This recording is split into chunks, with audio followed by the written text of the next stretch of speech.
Welcome to another episode of the Geopolitics and Empire podcast.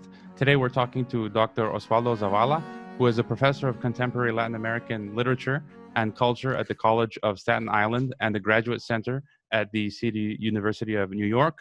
We'll be talking about his latest book, Los Carteles No Existen, Narcotráfico y Cultura en México, or The Cartels Don't Exist, Narco, Traffic, and Culture in Mexico, which looks at how the popularized narco myth and narrative is perhaps not so true, false, and that the Mexican and U.S. governments perhaps have a hand in managing the drug cartels. So he'll tell us all about that. Thanks for coming on the podcast, Dr. Zavala. No, thank you for the invitation. Happy to be here with you and your audience. Now, one of the powerful messages of your book is that this narrative that we Mexicans, Americans, and the world have of the drug cartels in Mexico is a myth. It's a false narrative to an extent put together by, perhaps we can say, a witting or unwitting complicity between mass media, ambitious journalists, and the Mexican and American security state apparatus or structures.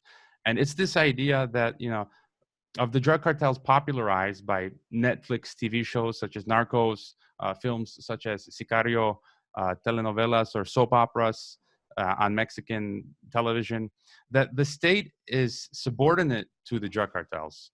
Kind of like a cartoonish, if you will, Tom and Jerry or Looney Tunes, Roadrunner and Coyote scenario where the Mexican police and soldiers are always chasing the cartels and suffering at their hands. So what's wrong with this picture and narrative? Well, let's begin by saying that drawing from the last sentence of your question is the fact that when we talk about drug trafficking, we're really talking about a narrative. We're talking about a story. It's a story that has been constructed, that has been in many ways deployed across decades, starting perhaps most recently from the 70s and on. And that has the primary function of explaining to us the drug underworld that otherwise would be very difficult to understand, or also to show us a way into believing certain mechanisms of the criminal organizations or the so-called criminal organizations that ultimately in the end end up favoring the very people who enunciate that narrative. This is how, of course, famous sociologist Pierre Bourdieu in France noted back in the 1980s when he did a long study on this state. And one of the first things he said was that the state usually not only tells us things about society, but also tells us how to talk about the state itself. So the state is always the mechanism through which we understand society, but also the mechanism through which we understand the state power itself. And so these narratives of organized crime and drug trafficking, along with other narratives of national security, right, immigration, terrorism, they all function to lead us as a society into a certain political understanding of what are the dangers threatening us, and how is it that we're supposed to respond, and how is it that we're supposed to trust our government to respond in turn.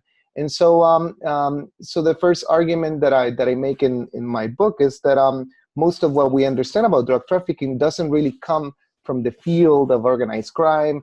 It's not knowledge that is derived from the work of journalists or sociologists or people trying to do ethnography in the field, but rather is the direct result of an hegemonic understanding of drug trafficking that has been articulated in political and police institutions in the US and in Mexico alike. One of the interesting things you talk about in your book is this idea that the cartels don't really exist, that in a way they are kind of like drug traffickers, like businessmen who operate but are not so organized or monolithic as we're told.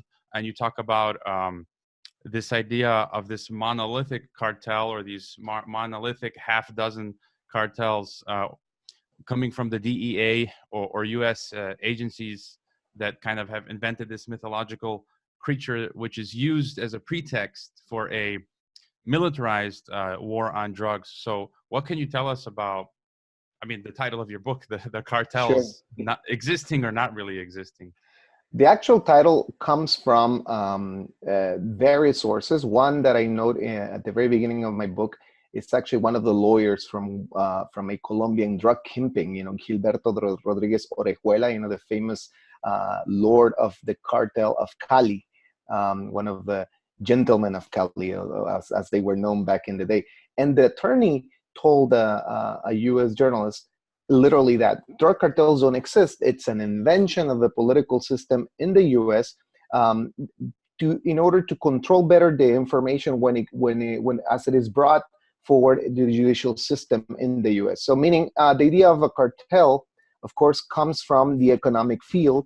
And the most famous cartel that the people should remember from back in the 70s and the 80s is the OPEC, right? The cartel that brings together the various countries that produce oil to, in coordination transnationally, manipulate the price of oil, right, of the barrels. So when you think of a drug cartel, if we were to follow the lead of the economic field, you would suppose that all of the producers of cocaine, for example, somehow work together in alliance to bring a better price, that price that is convenient to them when they set their product forth. But instead, the idea of a cartel back in the 80s and on has been used to describe small gangs of traffickers that then, according to official information, fight among themselves for the control of what they call the plaza, right, the place of work of the traffickers and the routes of trafficking. And of course, they fight for the monopoly of cocaine and other illegal drugs. And so what is very interesting about the history of the war cartel is that it's been misused from the very start to bring to our attention what are supposed to be, or at least we're led to believe, these very powerful organizations that are very sophisticated, that are very armed, and yet that are constantly at war with each other and with state power for the control of the drug market. Now, when you approach that narrative and you see across the decades what has been the history of drug trafficking, many things come to your attention very quickly. The first things that I mentioned in my book is that prior to 1989 or around the late 80s, nobody in Mexico at least would think that drug trafficking or cartels would be some sort of national security threat. The word cartel wasn't even really in use back in the 80s. It was mainly starting to be used in Colombia to refer to the famous cartel of Medellin and the cartel of Cali. But it's not until the late 90s that we start hearing about Mexican cartels. The very first Mexican cartel that appeared in our collective imagination is the Juarez Cartel. And what is very interesting to notice is that once we started appropriating the vocabulary, with it came this new narrative that traffickers somehow pose this threat to national security, when a decade before that, they were seen in collective imaginaries in popular culture as more like anti-epic heroes for impoverished communities, right? So if you pay attention to the folk ballads, right, the narco corridos of the 1980s, the movies that were shot back then, mostly B films that would bring these narratives of peasants and farmers who would very precariously attempt to bring some drugs across the border with very relative and most of the times very little success.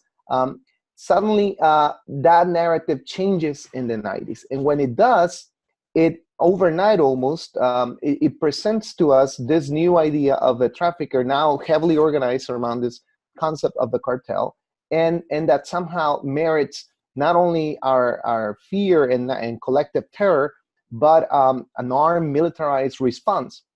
So what I argue in my book is that from the 90s and on, we have seen gradually in Mexico the adoption of this new national security policy as it's being propelled from the U.S. In order to militarize our society and to, I guess, modify deeply our understanding of common traffickers into this new idea of the drug cartel as a national security threat. And that is what I claim does not exist, right? Of course, when I say cartels do not exist, a lot of people feel that I'm, or misunderstand that I'm somehow rejecting the idea of a trafficking altogether, or that violence is not real. And of course, that's not at all what I'm saying. What I'm proposing to criticize here in my book is the actual language, and with it, the policies that have been implemented in Mexico and elsewhere to fight this so-called drug cartels as a national security threat. So what I'm showing is this idea again of the cartel as a threat. It's an idea of a recent invention, and that it doesn't really emanate from a real perceived threat coming from the traffickers, but it's actually articulated from political institutions in the US and Mexico, and it has little to do with trafficking itself, right? And rather that it becomes part of an integral geopolitical platform in order to push societies into war. And in the case of Mexico, of course, our infamous war against drugs that started most notably and violently since 2006 with the presidency of Felipe Calderon. Yeah, and I want to get to the heart of the matter, and in your book, as you describe it, it's kind of an ugly truth that a lot of people don't want to look at, and it's not a popular narrative. And so, I mean, what you're talking about, this narrative that we currently have, is that it's the cartels are the root cause of the problem, but as you're saying, that's kind of a myth. And the alternative narrative, I guess, the truth that we're trying to get at, the real, that's more like a symptom. The cartels are kind of like a symptom, and we want to get to the root cause of the problem that's causing all this violence and poverty and extraction of resources and poor economy. And so I guess then the pendulum would switch towards the state, and we can call it the security state, we can call it the deep state, whatever you want to call it. But time and time again, we've seen this information just doesn't come out into the media. And there's people that have written about this, like Alfred McCoy, who's revealed how governments run drug operations within North America, but also all the way out to Asia and Afghanistan and Southeast Asia. Gary Webb, which you mentioned in your book, who in the 90s broke the story how the CIA was running cocaine into LA. I believe Pablo Escobar's son in the last couple of years he's published some books detailing how the CIA was involved with Pablo Escobar. And I'm not sure if it was the case of Chapo or another drug dealer, but in Chicago, I guess a few years ago, they had a drug trafficker that they caught, and he came out, and again he said that they were involved with government agents. And so in your book you talk about this kind of all starts in 1947 with the creation of the U.S. national security state, with the DOD, the CIA, the NSA, and they helped create in 1947 the U.S. helped Mexico create its Federal Security Directorate, which is like the FBI. And then it had to be shut down, I think, in 1985 because it itself, I guess, was caught in state crimes and running drugs. And then they kind of became CISEN, the Mexican Intelligence Agency, in 1985, 89. So can you kind of, if the popular narrative that we get that it's the cartels isn't true, can you break down then what's the alternative narrative? Right. Well, it is a complex explanation that I'll try to put in a nutshell in a few minutes, if I could. I think the key word here, before we even talk about drug trafficking or clandestine economies, I think the key word for me, at least, is the fact that the 20th century has been the century of war. And I believe that especially in the second half of the 20th century, the U.S. and the powers that that won the Second World War, and divided, as we know, the world into this bipolar order, understood that war had to be the new element for politics. We tend to believe that war is the ultimate failure of politics, right? At least as we traditionally understood politics. But especially from the 70s and on, with the work of philosophers such as Michel Foucault, we have understood that war has become really the common expression for politicians and for political power, and but also, of course, economic power. And so, as you mentioned in your summary, in 1947, the U.S. passed the National Security Act, and with it, they reorganized all the structures of state concerning to not just imminent possible threats, but a continuous response to any potential danger in the world for U.S. interests.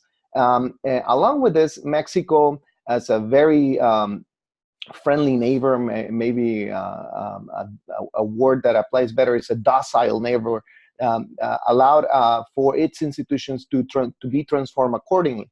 So in 1947, as you mentioned, the DFS, the Federal Directorate Federal Security Directorate, actually came into being with the help and training of the FBI, and it came to be also kind of like the lesser or the younger brother of the CIA, and together they responded to the new national security era that primarily in those years focused around the Cold War.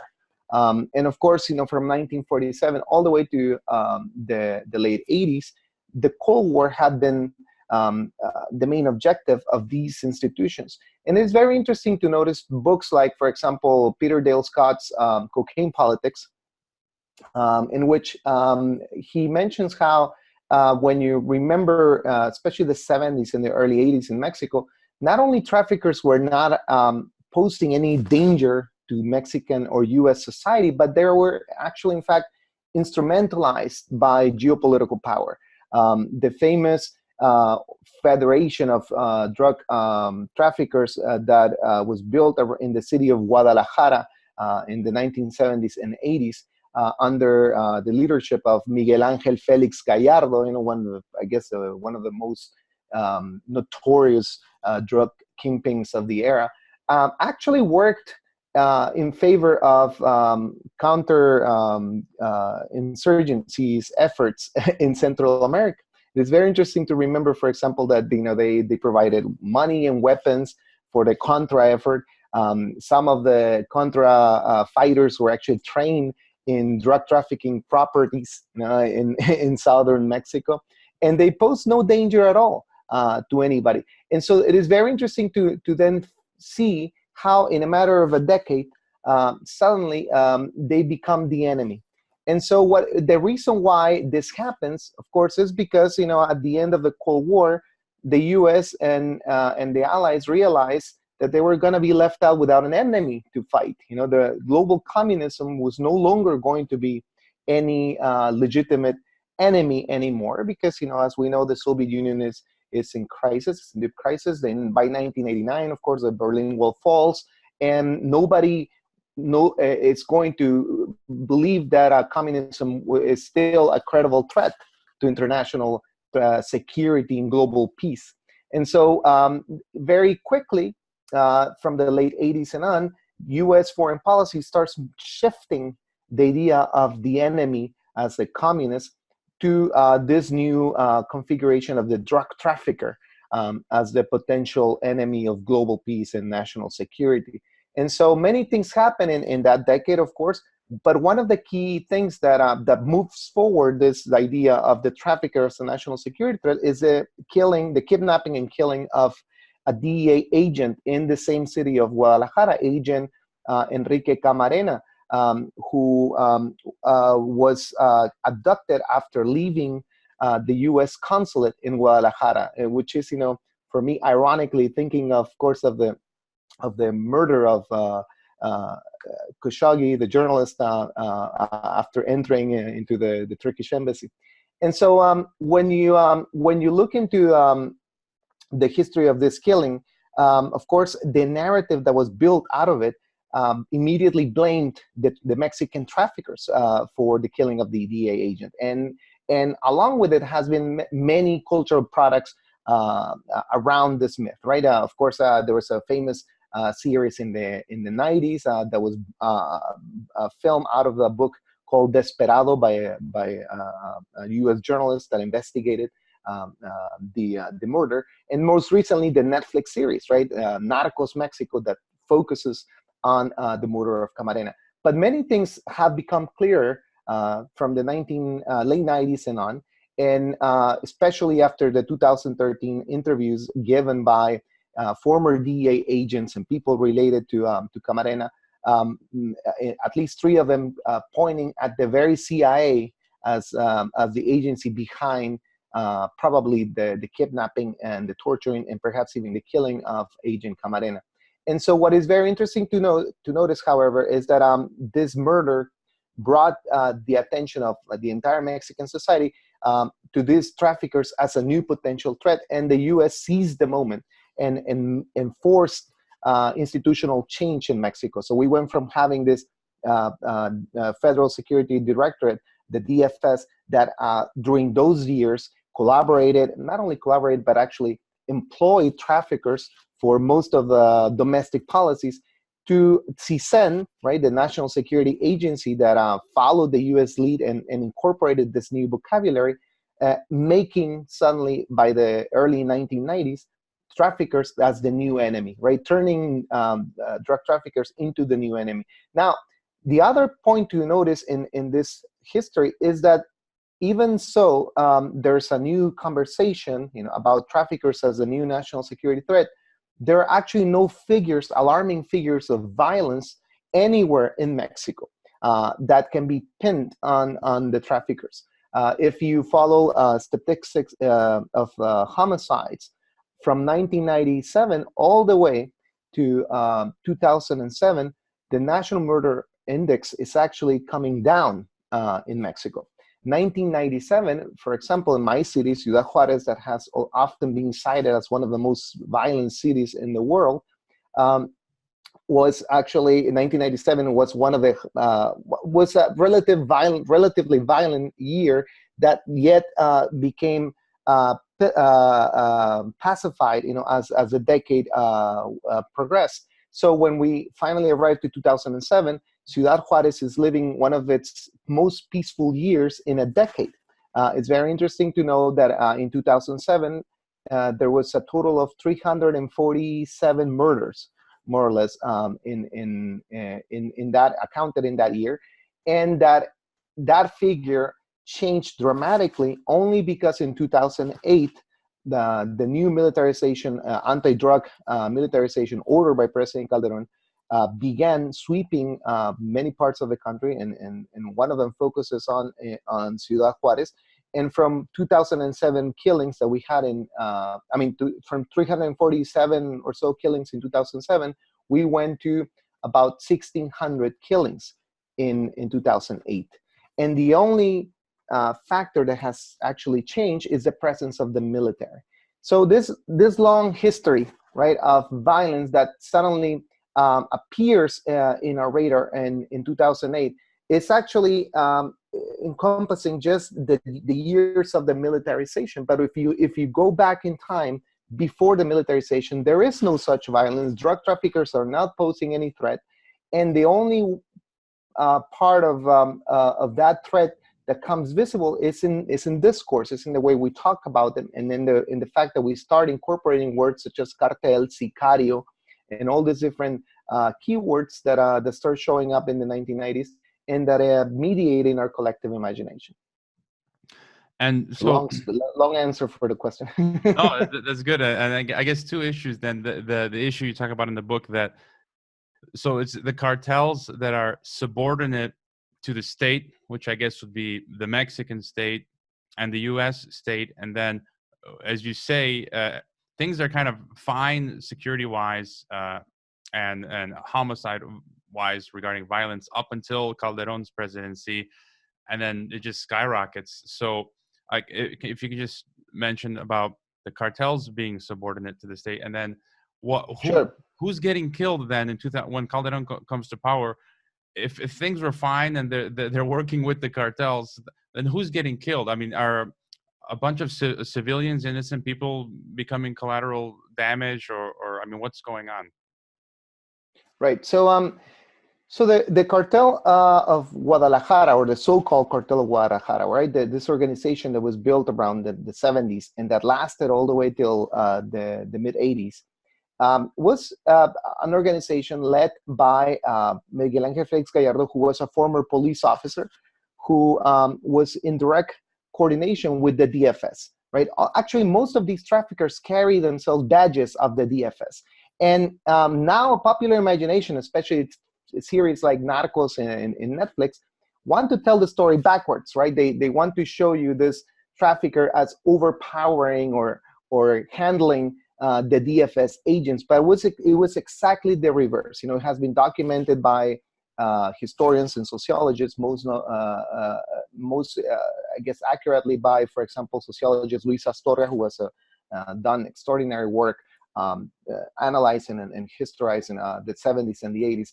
And they would tell you and they would show you how these agents not only completely subordinated the traffickers, but the traffickers saw themselves as employees of the state, meaning people who were allowed to conduct perhaps the exceptional businesses of the government, not because necessarily they were profiting directly from drug trafficking, but because drug trafficking was simply another part of, I guess, the domestic security policies of the Mexican government in order to control it, to have it follow a certain discipline and order, to the point, for example, that all the way till the late 80s, Mexico was not a consumer country, right? You could not really consume most drugs that are now in the markets readily available for a lot of people. When I was a teenager, for example, in middle school and high school, not even marijuana was available in my city of Chihuahua.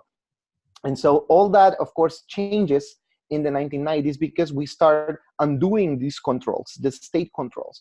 That doesn't mean that the traffickers suddenly become very powerful, but that they adjusted their presence and their work with state powers. So what happened in the 90s and on, as the ruling party Dominion kind of shrunk and collapsed all the way to the 2000 when they finally lost the presidential election, you would see that a lot of the governors in key states in the north, in the center, and some in the south grew in power, right? So you would have, some of these governors, for example, in the state of Chihuahua, in the state of Baja California, in the state of Nuevo León, in the state of Tamaulipas, becoming some sort of power hubs that would self-regulate in using state police and municipal police to control not just the clandestine economies, but even to help organize the small-time gangs operating in cities like Juarez.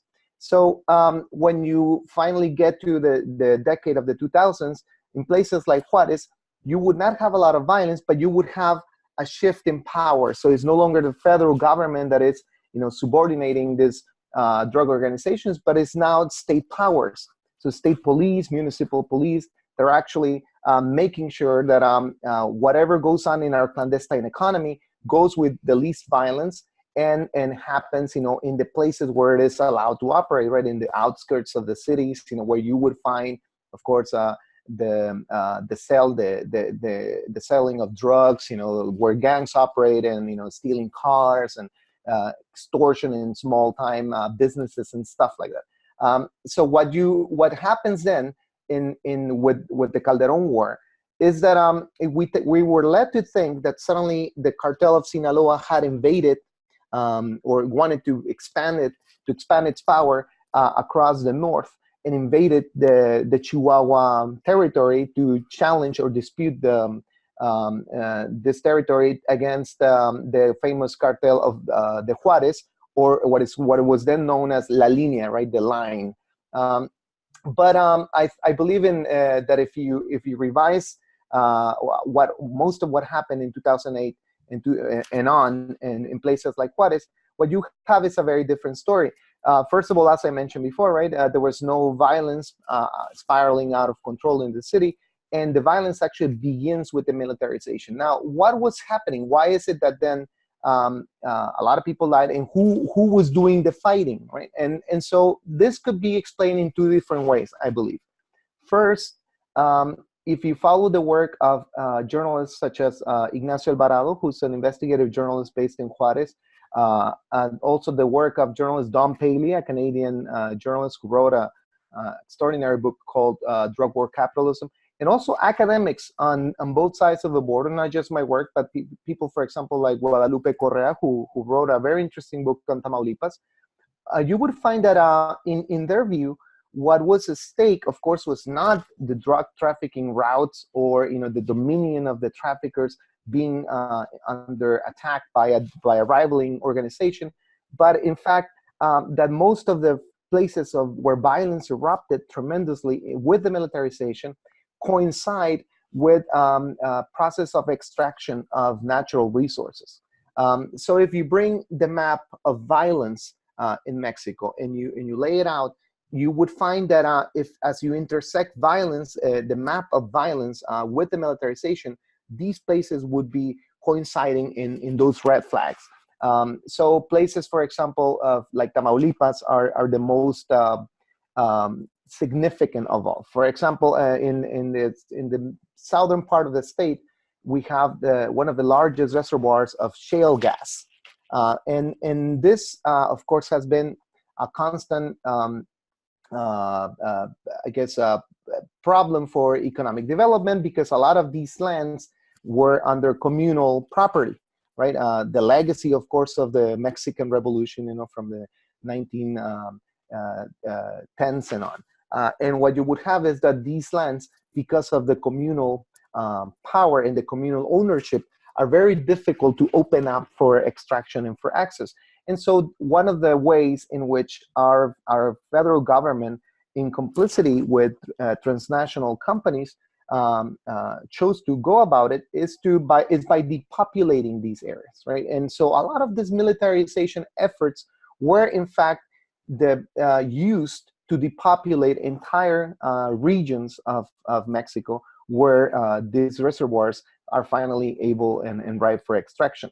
And so in the place of Tamaulipas, for example, you would have, the narrative of the Zetas, right, taking control of pretty much the entirety of the state, and telling us how the Zetas, pretty much like the Cartel of Sinaloa, suddenly expanded its dominion into Nuevo León, into Michoacán, in different areas.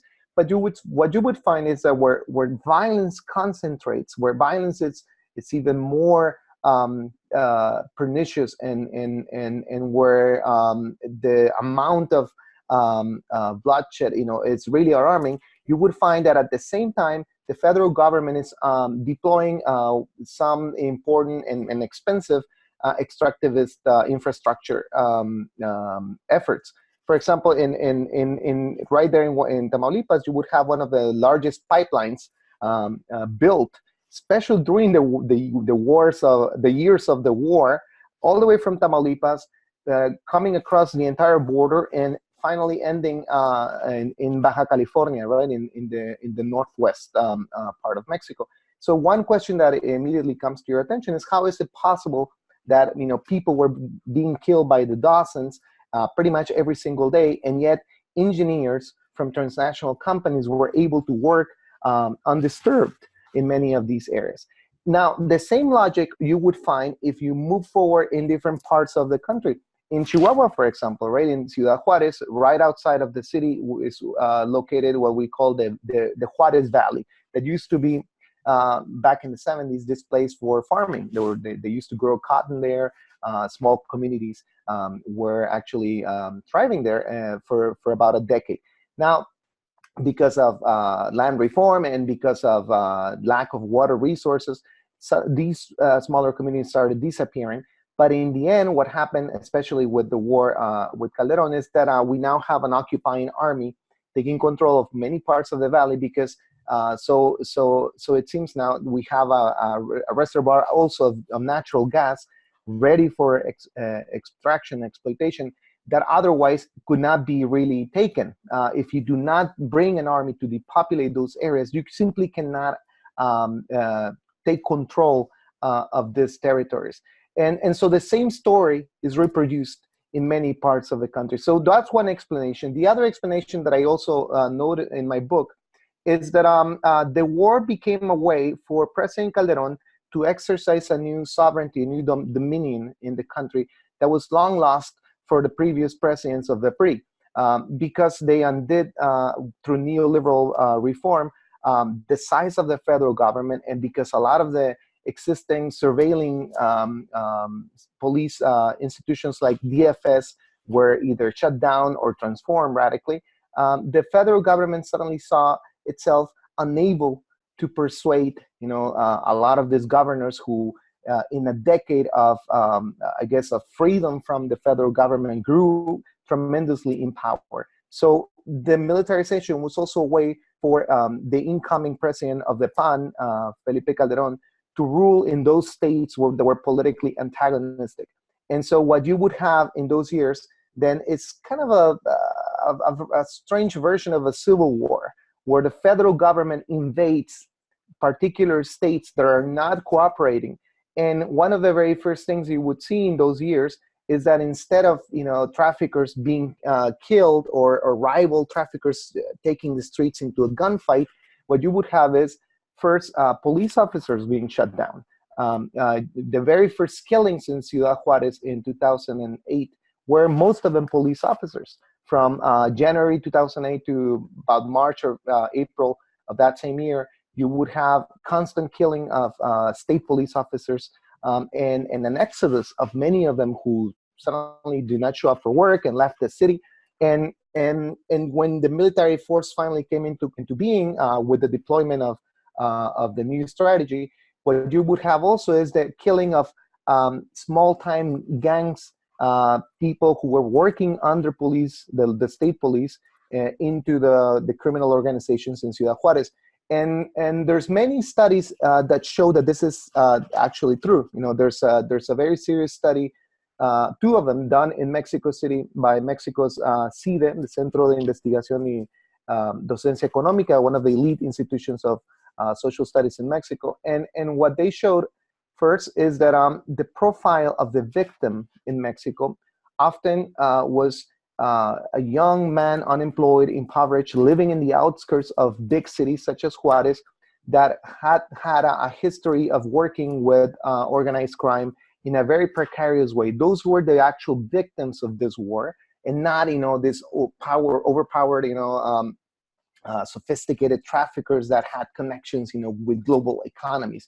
But it is what you have instead is something more similar to social cleansing, right? The military coming and killing the most impoverished sectors of the cities that were organized into petty common crime.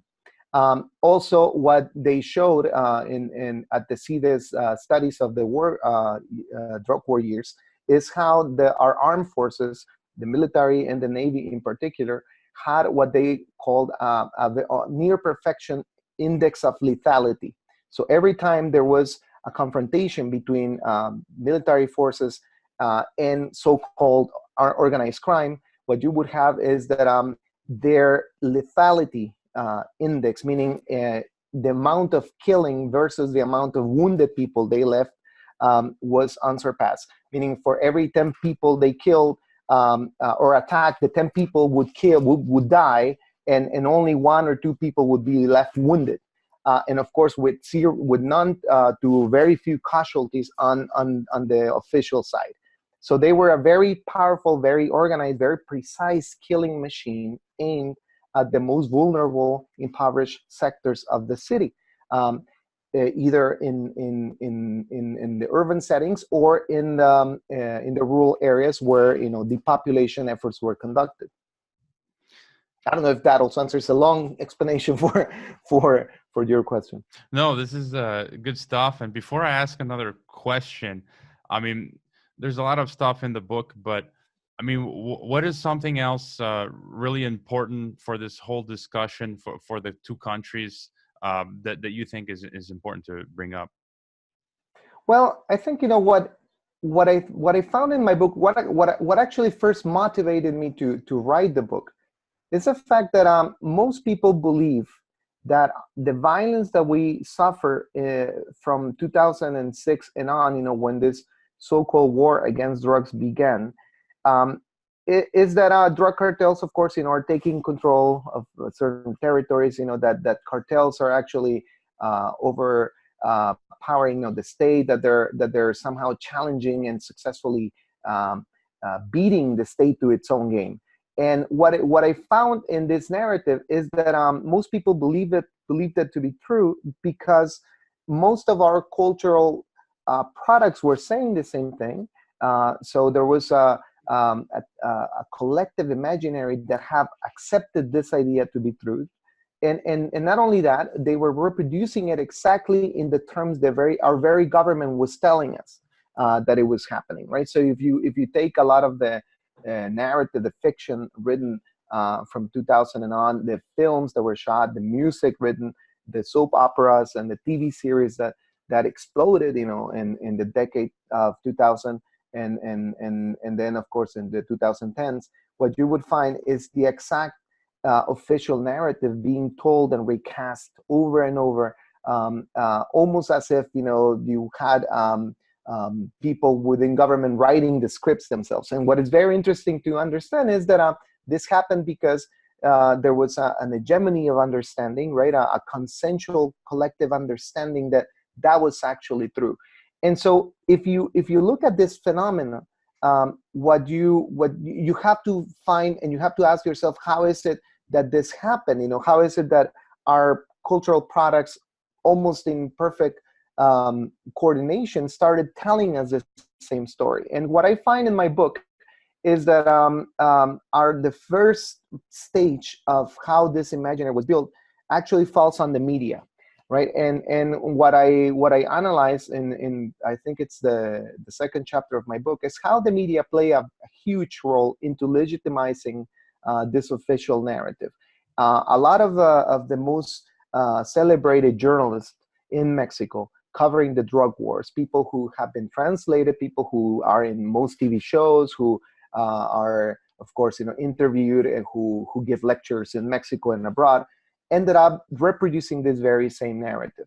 And they did so, I believe, because in many ways, of course, it was difficult to talk about anything else, right? It was very difficult to escape the question of the violence. And it was also very easy to come to the official source and hear an explanation that made sense in most people's heads, right? So when you come to the official spokesman of CISEN, the federal government, and they tell you, look, violence just erupted because the Sinaloa cartel is invading Juarez. Then most of our cultural products start saying the same thing, and people really believe it.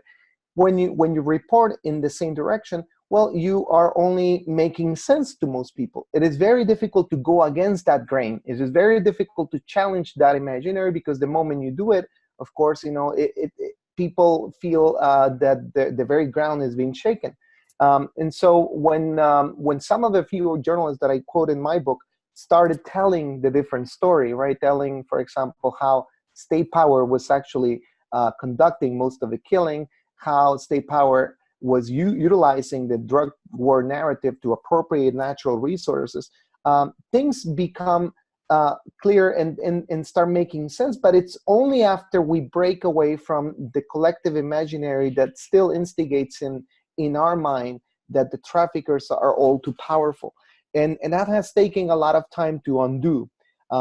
With the recent trial against El Chapo in Brooklyn, El Chapo Guzman, as you know, the head of the Sinaloa cartel that was tried in New York here a few months ago, people, I think, finally, those paying attention at least, started realizing that there was something strange in this narrative that didn't add up, right? El Chapo was accused of course, of being the head of a global monopoly of cocaine, And he was tried as a kingpin that amassed an extraordinary fortune. And yet, when that translated into an indictment, what they accused him of is of laundering about $14 billion in a period of about 30 years of drug activity.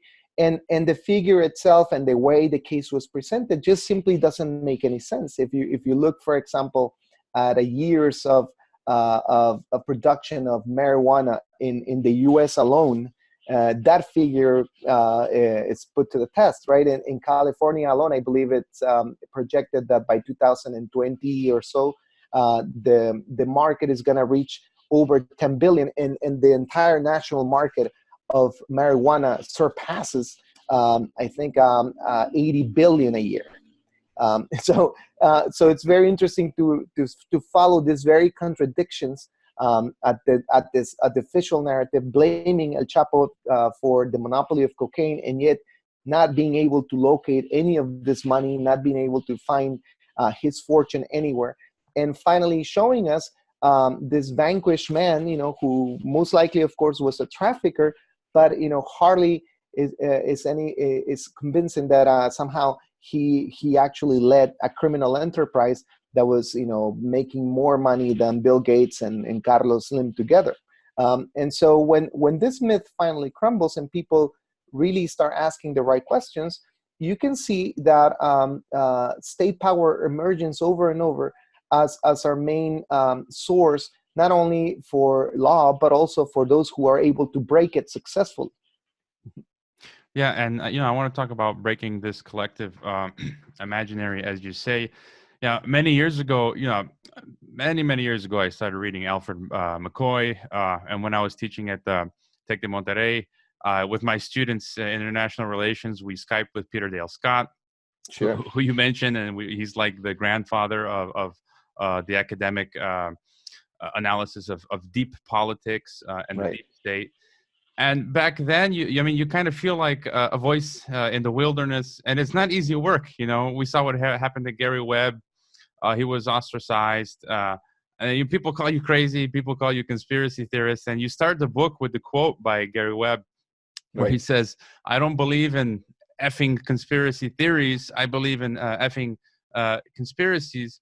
And if we could just talk a little bit more about this kind of, it's like a cognitive dissonance. And as you say, I think a little bit more and more people are coming to realize these truths. And I found that in Mexico, Mexicans more readily accept this ugly truth of the state involvement. And I think it's probably because they've seen the violence, they've suffered the security situation, kind of this evil. And in America, it's like people will just call you conspiracy theorist. And I listened to one of your lectures that you gave in English, I think, at a university in the U.S. And the questions from, I guess, the students, and they were, I guess, Mexican Americans or Mexicans asking you questions. They kind of accepted what you were saying. And this is noted that at the end, there's this like gringo American student who, and I don't know if you remember this, and it's like, Sure. He's adamant trying to he challenge what I'm saying. He can't believe that the American government is involved, and it's like this. The Mexicans kind of, they're like, yeah, you're probably right. This is happening, and the Americans say, no, you're conspiracy theorists. So can you talk a bit? It's like a Stockholm syndrome. So can you talk about the difference and how do you see it changing? Okay. Well, this is a great question. I think, part of the reason why we have very similar, very different reactions in the Mexican public and the U.S. public when confronting this type of analysis, it goes back to the same origins of the way we understood this discourse and the meaning of this idea of national security. If we go back to what we said a few minutes ago, and understand that the idea of the drug cartel as a prominent national security threat was articulated first in the United States and then exported to the Mexican institutions that then gradually accepted it and made it a legitimate, problem for the social and political and economic landscape of Mexico. It is also almost normal to find then Mexicans willing to confront that question more often than not, because it is their country that has been used, as the prop for this national security discourse. On the US side, however, you see it from a distance in which Latin America constantly becomes the enemy, right? It's constantly the other that is threatening your civil society, that is coming to your border and to create, to bring some sort of problems with them. And of course, this is not just the narrative of the Trump era. I mean, this is happening, from the very moment these two countries were born.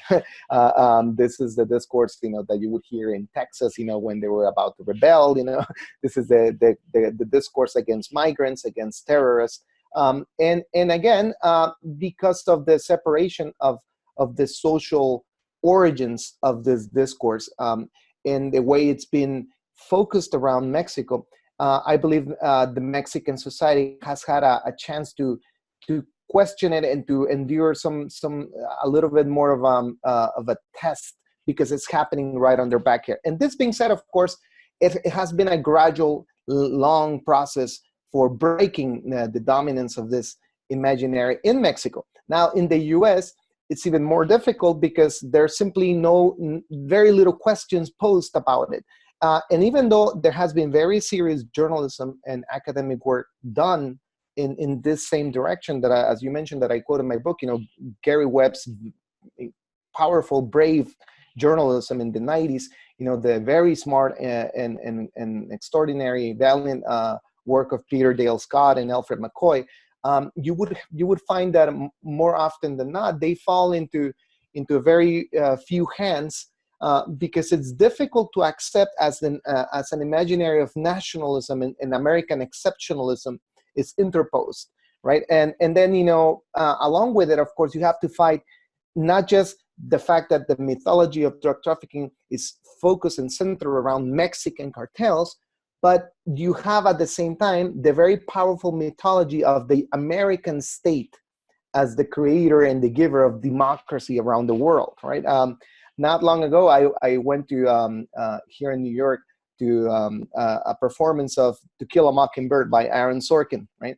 The novel, of course, is by Harper Lee, but Aaron Sorkin did an adaptation for this novel. And as you know, Aaron Sorkin is the same guy who wrote The West Wing, right? The series of focus on the White House and how the American president, becomes the embodiment of freedom and democracy and ethics.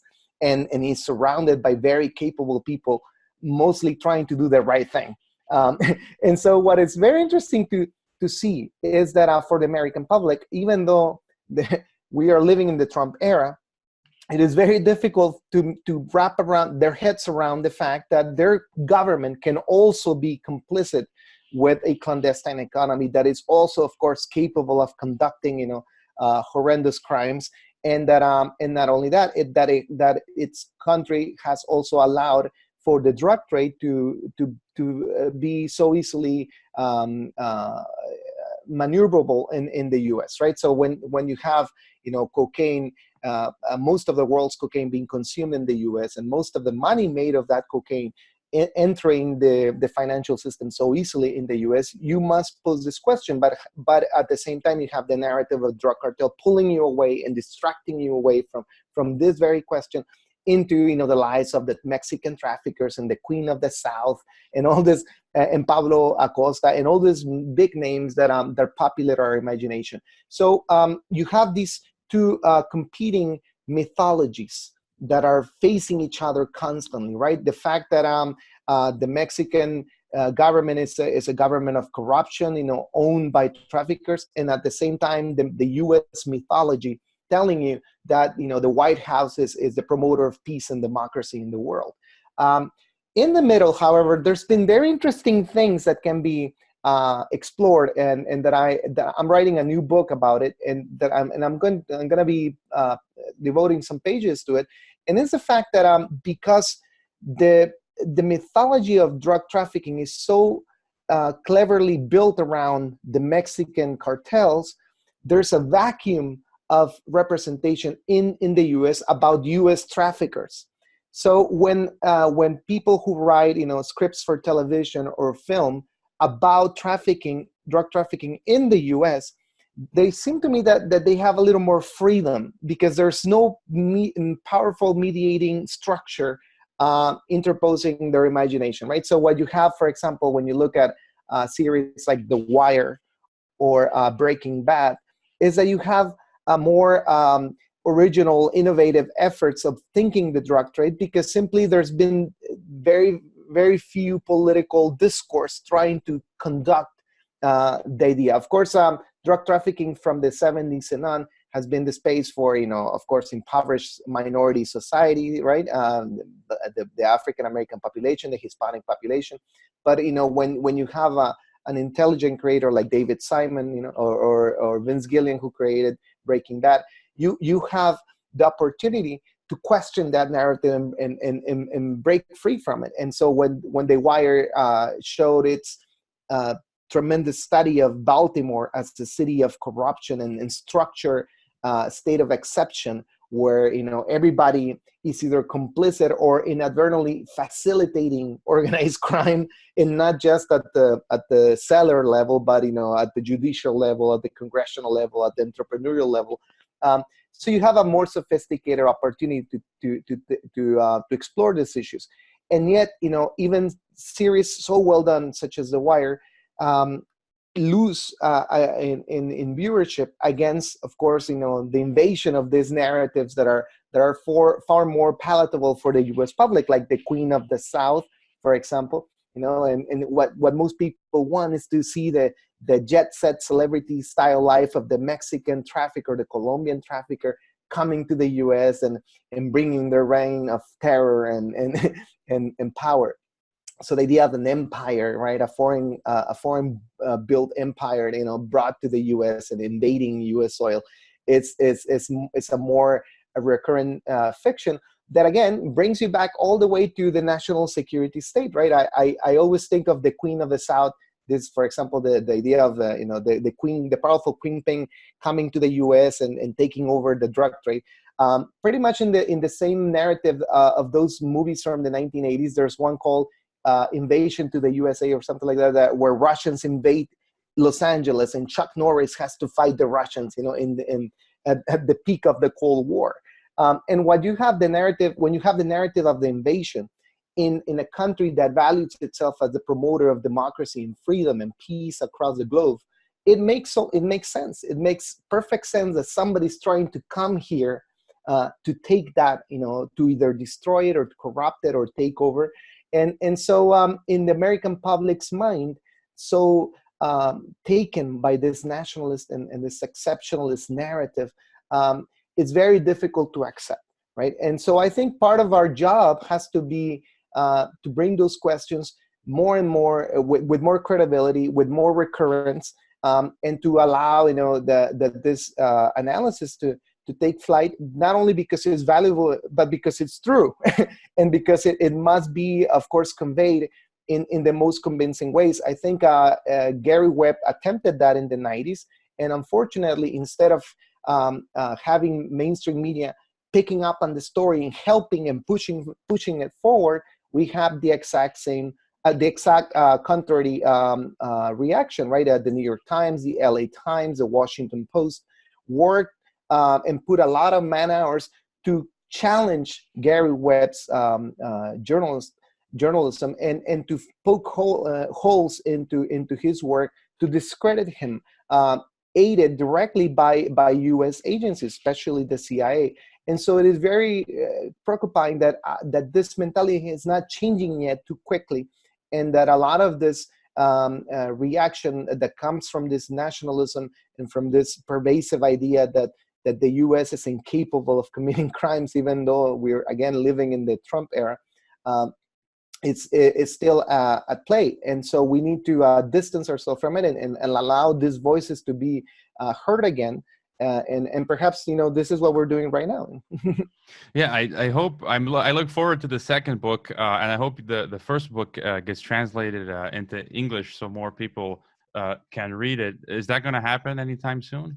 Well, I thought about it, but the problem with drug cartels do not exist. This book that we've been discussing today is that it feels too domestic to me. It still feels too centered around discussions that are more pertaining to the Mexican reader.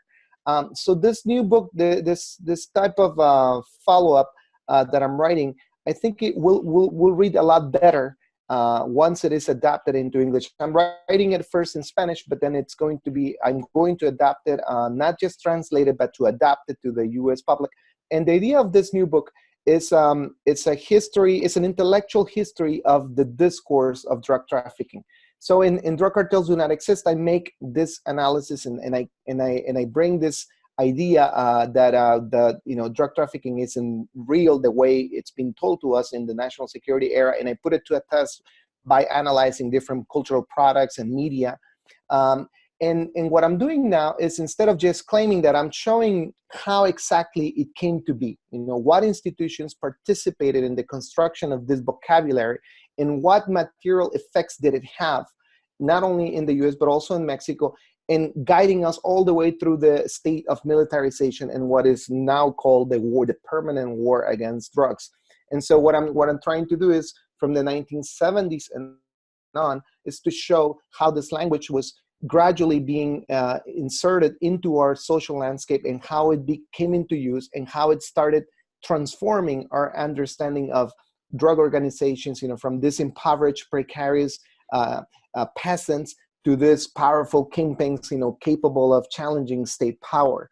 And so I'm showing, decade by decade, how that was possible, what were the key moments, in my opinion, that triggered it, and what effects did it have. So when you read it like that, it kind of reads like a nonfiction novel, I hope, and that it shows not only how the language was built, but how also it was completely different from the very lives of the traffickers of that era.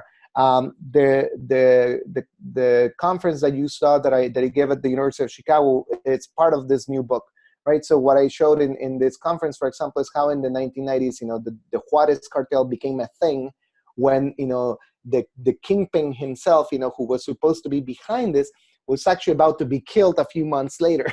and while everybody was scared of this organization, the organization was already in decline, for example, right? And yet the vocabulary that was used back then to talk about this organization that was about to disappear or enter a permanent state of crisis, not only did not diminish, but actually completely exploded into becoming this new reality for all of us, right? And so we never recovered from the 1990s. It actually only got worse, to the point that once we got to 2007 and President Calderon ordered this militarized war against drug cartels, the public was ready to accept it, even though there was no evidence that they posed a real threat.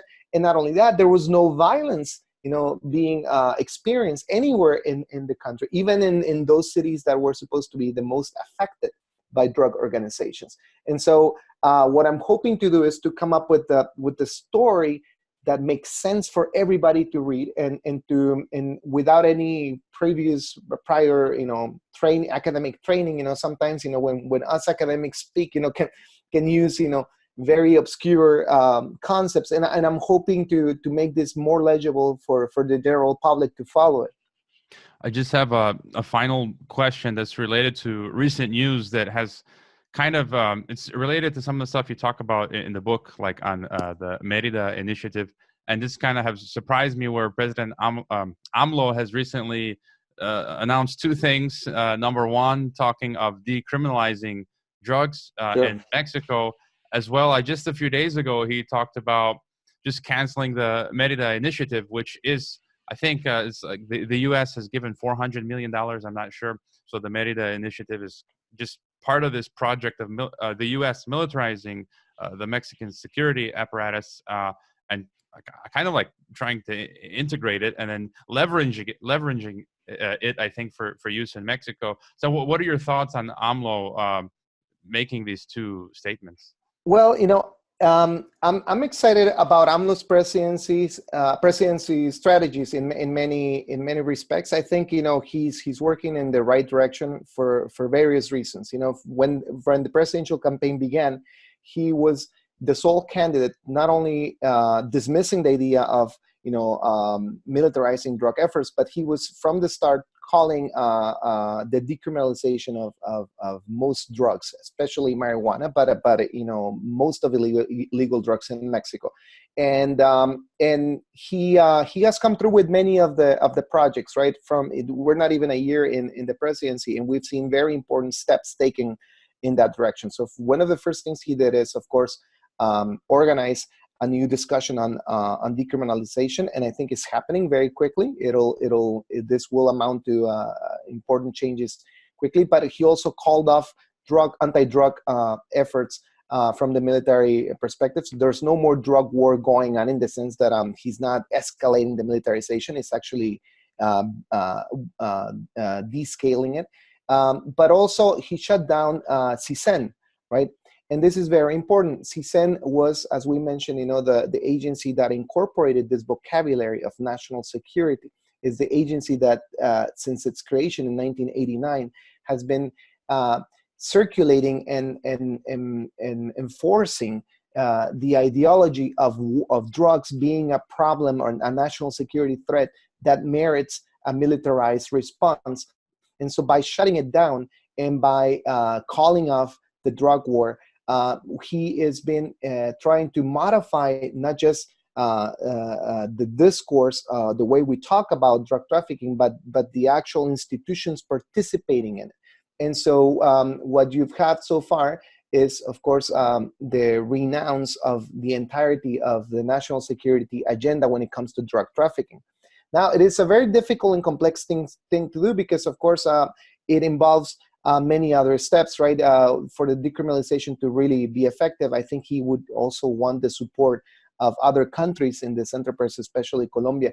But I believe that the U.S. is ready to also follow in many of these leads, especially when it comes to decriminalization.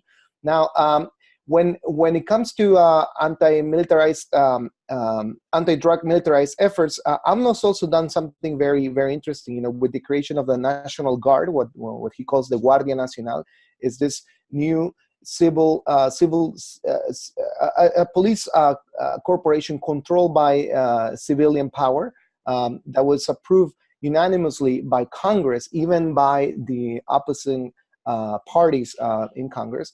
And what he's done so far is to create this new corporation that will be under civilian control, and that puts a deadline for all the military presence right now conducting security tasks, to come back to the headquarters, to stop policing the streets.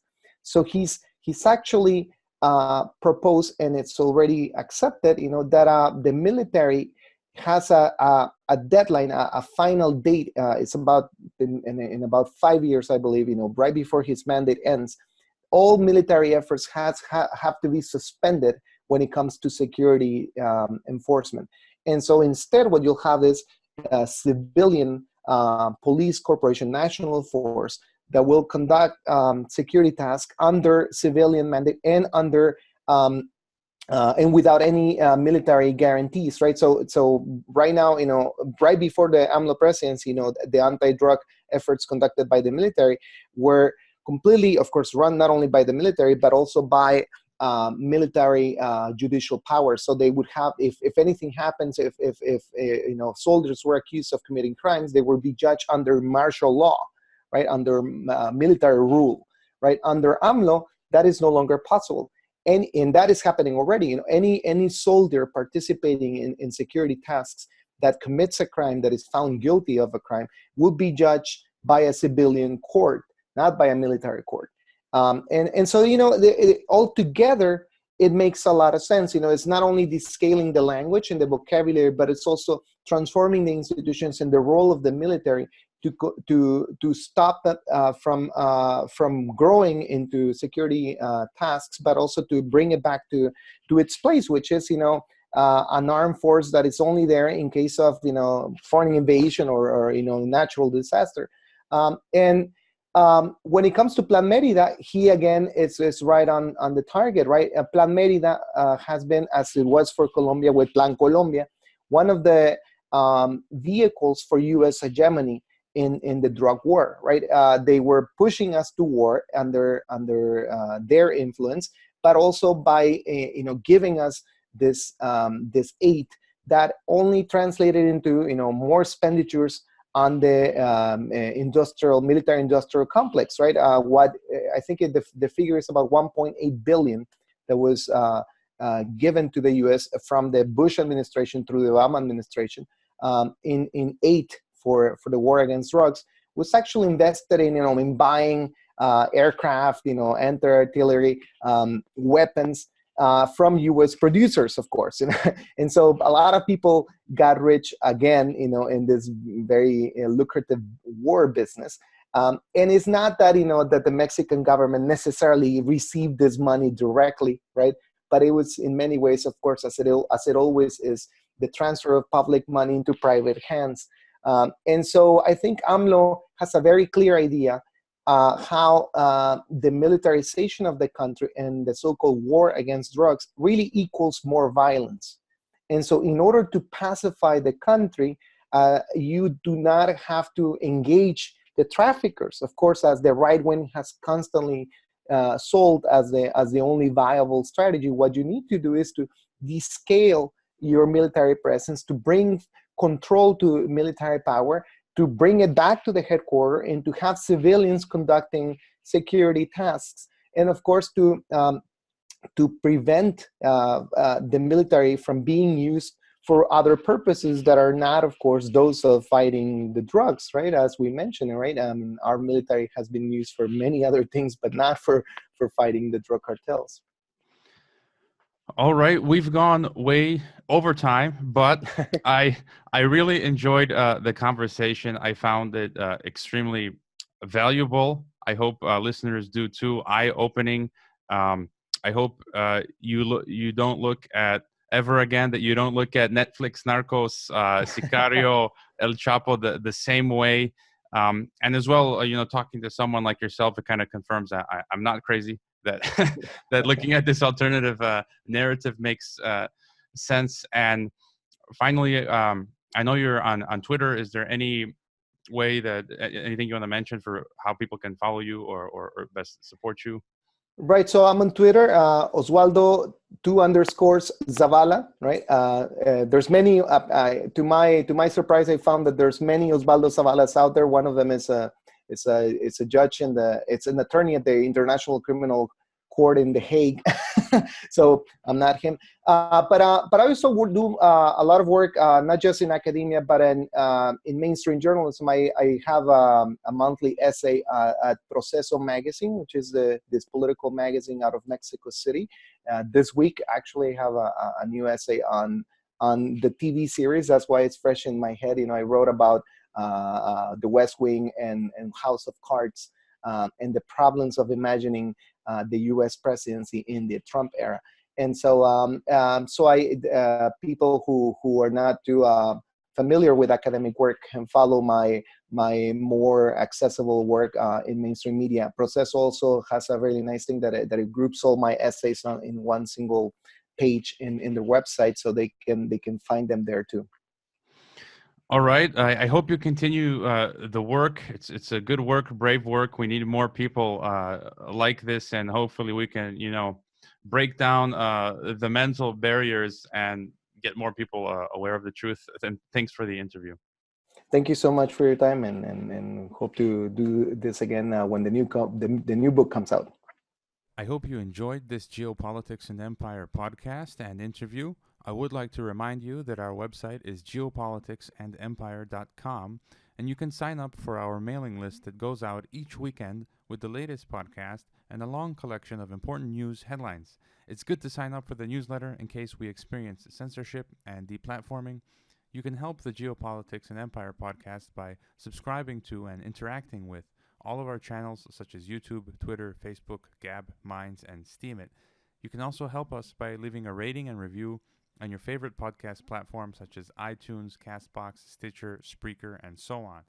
Finally, If you value our work and our mission and would like to see us continue interviewing experts from across the political spectrum, please consider leaving a one-time donation via PayPal or Bitcoin or becoming a regular monthly supporter on our Patreon.